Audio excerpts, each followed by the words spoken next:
Oh, ano nga ba talaga ang pag-ibig? Para sa akin ba talaga ang pag-ibig? Bakit ang malas ko pagdating sa pagmamahal?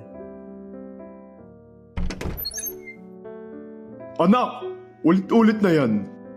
Pwede pang pag-aaral muna ang unahin bago yung pag-ibig. Pansin na pansin ko, hindi ka na nakakapag-focus. Kaya yung mga guys mo sa report card mo ay halos lahat for line of 7. Pa, naiintindihan ko naman yung sinasabi mo. Pero minsan lang naman sa buhay ko ito eh. Pati kaya ko naman pagsabayin sa pag-aaral ko yun. Pwede ko pa nga gawing inspirasyon yun eh. Oo, andun na ako. Pero ang bata-bata mo pa. O siya, balang araw, maintindihan mo din yung sinabi ko. Pumasok ka na. Late ka na naman, no? Mag-aabang ka pa ng masasakyan mo. Opo, Palaging Ngayong ganito na Sen, lang tuwing umaga. pansin ko lang sa sarili Hindi ka ko. ba nagsasawa? Napakatamad ko.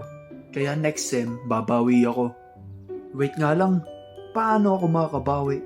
Wala nga akong inspirasyon. Malapit na nga din pala ako mapalayas dito. Babalik ako sa pinanggalingan ko. Malayo nga lang. Kahit lagi kami nagsasagutan ng aking ama, may respeto pa din ako sa kanya. Normal na sa amin yon tuwing umaga. At sa mga nagtataka kung nasan ang aking ina, ang aking ina ay nasa malayong lugar. Kinakailangang sumakay ng aeroplano para makapunta doon. Ay, pasak na naman. Siyempre, ganito palagi tuwing umaga. Uy, papapogi muna. Lumipat kami dito noong grade 7. Di matagal ko lang hindi nakikita yung nanay ko. Pero nakakausap ko naman sa cellphone. Ako, si Adreno. Isang grade 11 student. Tamad, pero may pangarap. Hindi honor, kundi sakto lang bilang estudyante. At, syempre, single ako. At eto, yung kwento. Kung saan dito siya lumipat at dito nung simula na sumugal ulit ako sa pagmamahal. Hanggang sa maging... Hoy, Andrino. Sabay na tayong pumasok. Late na din naman tayo eh. Ha? Ano? Late si Banjo? Maagap laging pumasok yan na. May tatanong ako. Pusta, wala yang gawang assignment. Late na kayong dalawa. Lalo ka na. Lagi kang late. Nakakagulat Late ka ngayon. Ba't ka ba na late? Tinanghali ako ng gising eh. Di ko na nga nagawa yung assignment. Ikaw ba? Nagawa mo ba? Malamang, hindi. Siyempre, ako pa. Tangik. Kaya hindi ka nagkaka-girlfriend ay. Yung ugali mo, estilo mo, kaya wala nagkakagusto sa'yo. Kala mo sino ka. Anong pakialam mo? Tsaka ano yung girlfriend na yan? Wala naman nagtatagal sa ganyan. Pati anong mapapala ko dyan? Sus, galit agad sa'yo si Luis. Kung narinig yung sinabi mo. Kahit na. Yan nga pala si Banjo. Kaklase ko na yan since grade 7. Siyempre, matalik na kaibigan ko din yan. Lagi kami magkaaway niyan. Pero yung ano lang, eme-eme lang. Naging close kami niyan gawa nung palagi akong humihingi ng papel sa kanya. Lagi akong walang dala noon eh. Lima talaga kami magtatropa since high school. Ay, oo nga pala, late na tayo. Bilisan na natin, nagkaklase na yon.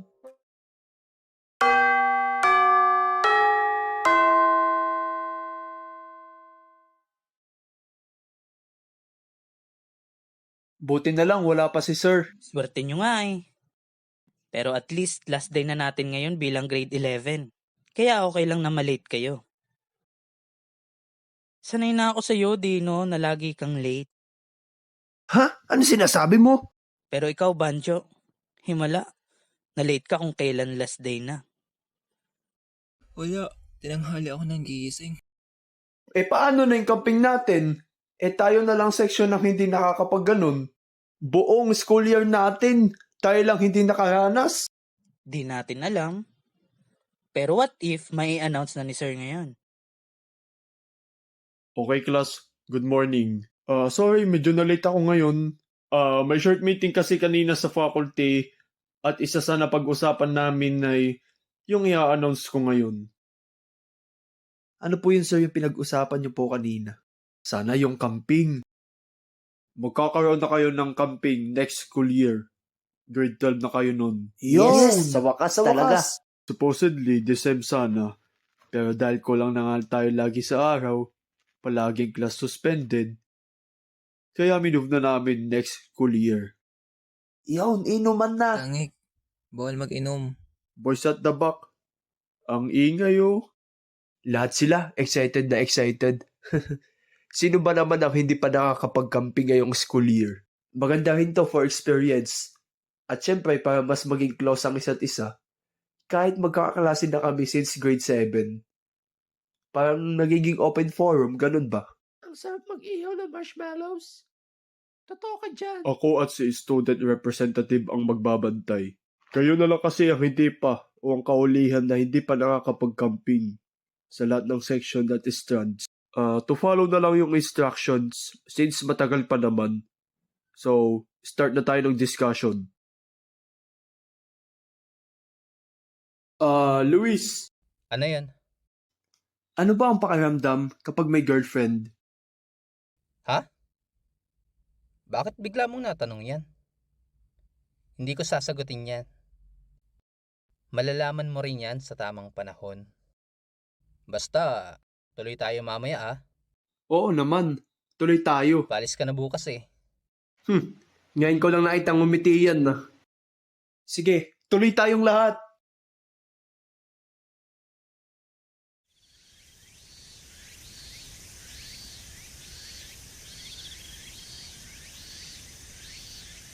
Ay, sa wakas, tapos na yung school year. Makakapagpahinga na din ako. Huh. Pero ang bilis ng panahon, simula nung umibig ako. Ay, wala nga pala.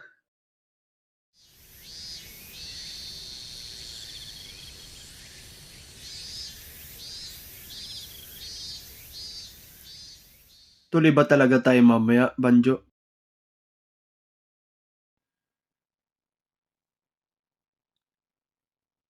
Tumawag na naman yung kalikasan. Palagi na lang siyang tinatawag nun.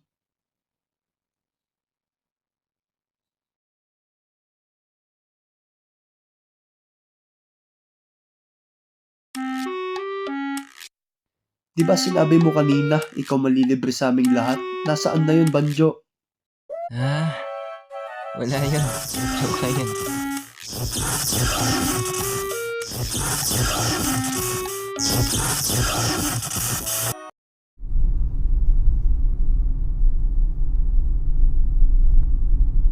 Pauwi na kaming dalawa nito.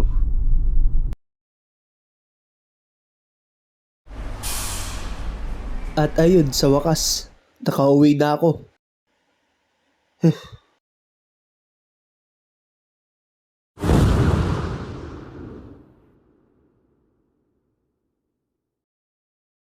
Uy anak, may laro nga pala ngayon sa basketball. Championship na. Manood ka na ngayon. Tamang-tama, para makapagpahinga din ako. Manood na ako sa TV. Sarap sa feeling pag bakasyon na. 6 seconds left under the last period. Reyes pass to Spiritu. Bantay sarado ni Lopez. Nagpakawala ng 3 si Spiritu. Subalit, sinabayan ni Lopez. Hindi na niya naabot. Papasok kaya ito? Sino magwawagi sa kampiyon? Ang pink ba o ang blue? Bigla na lang ako nakatulog habang nanonood ng basketball at...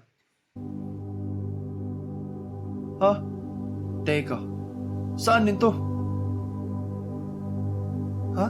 May babae? Miss! Pwedeng malaman kung saang lugar ito? Hindi nagsasalita. Pero parang nakalutang itong kinatatayuan ko. Yung parang nakalutang na isla. Sobrang labo ng paligid Teka, wait nga lang. Nanonood lang naman ako ng basketball sa TV Bakit napapunta ako dito? Nasaan ba ako?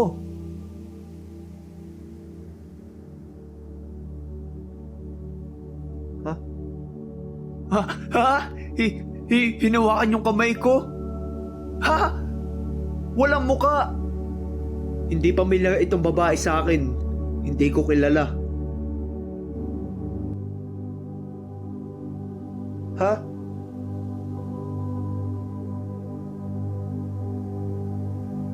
Teka, bakit mahaba ang buhok? Maikli lang yan Sa ngayon, hawak ko yung kamay ng babae na hindi ko naman kilala talaga. Hindi ko nga maipaliwanag kung ano nang nagaganap ngayon. Ba't kinikilig ako? Di wala siyang muka. Para bang misteryoso. At na-realize ko lang na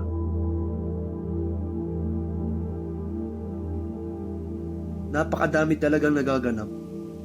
Ang daming nagbabago.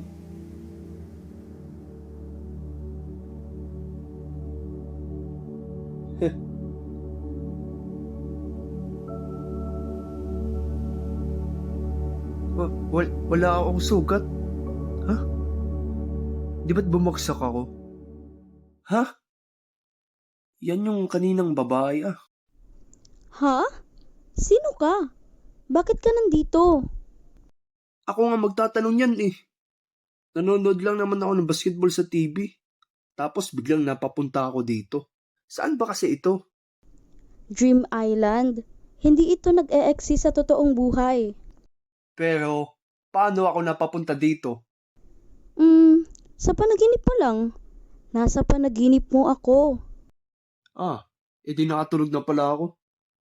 Hindi ko na nalaman kung sinong panalo sa basketball Ganun ba? Pasensya na ha.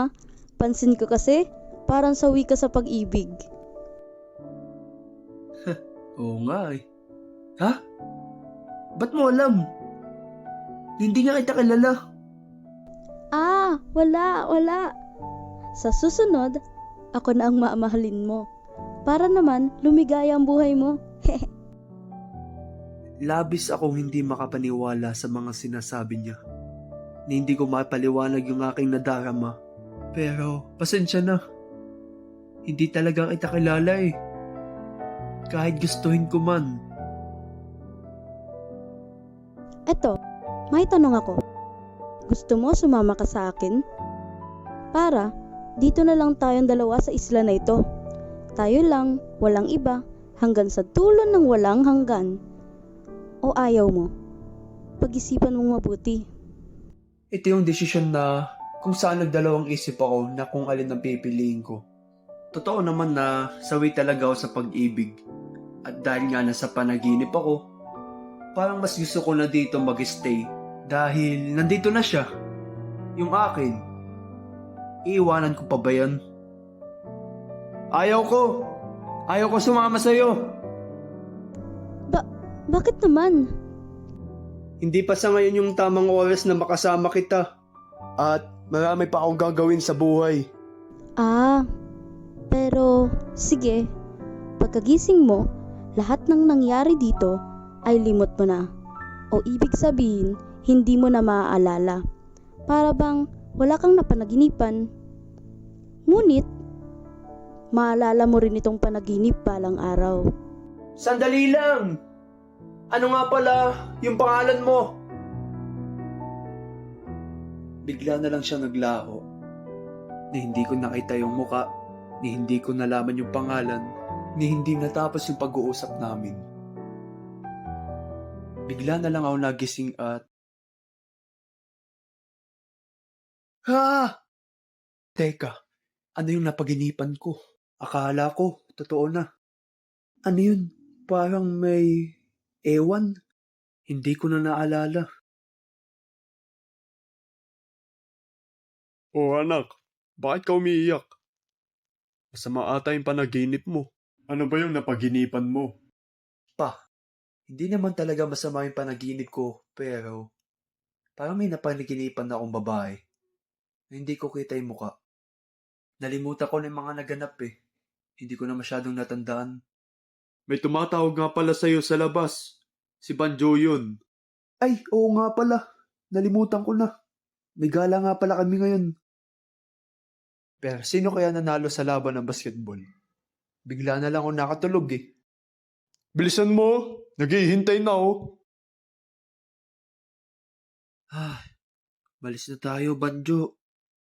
Pagod na ako. Tara na kina Felipe. Tatagpo na lang daw si Albert. Tao po. Andyan po ba si Felipe? Ay, tulog pa yung anak ko. Hindi ko gigisingin yun. Sige po. Salamat po.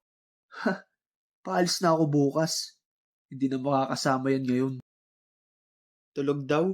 Sus, hindi ako naniniwalang tulog yan. Hayaan mo na. Tayong 4 na lang gumala. Nauna na pala si Luis sa Biodet. Sumunod na lang tayo. At ayun, kaming 4 na lang nagagala. Paalis na ako bukas eh. Kung saan-saan na kami nakarating ngayon. At ayun lamang, hindi nakasama si Felipe.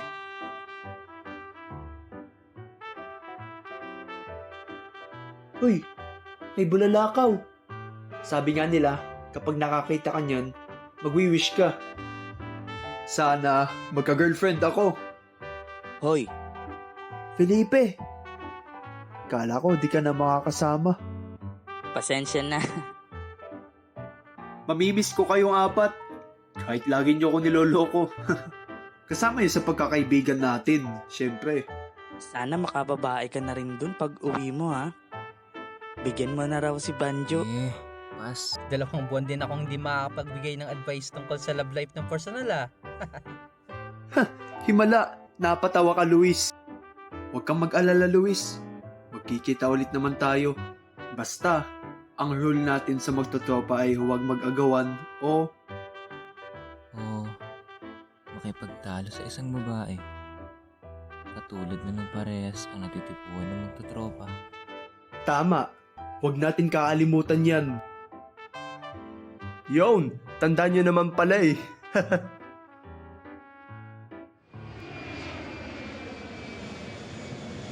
At sa wakas, makakauwi na din talaga ako.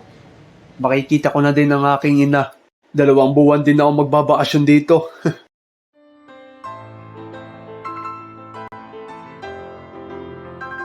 Class, meron kayong bagong kaklase and you may now start to introduce yourself.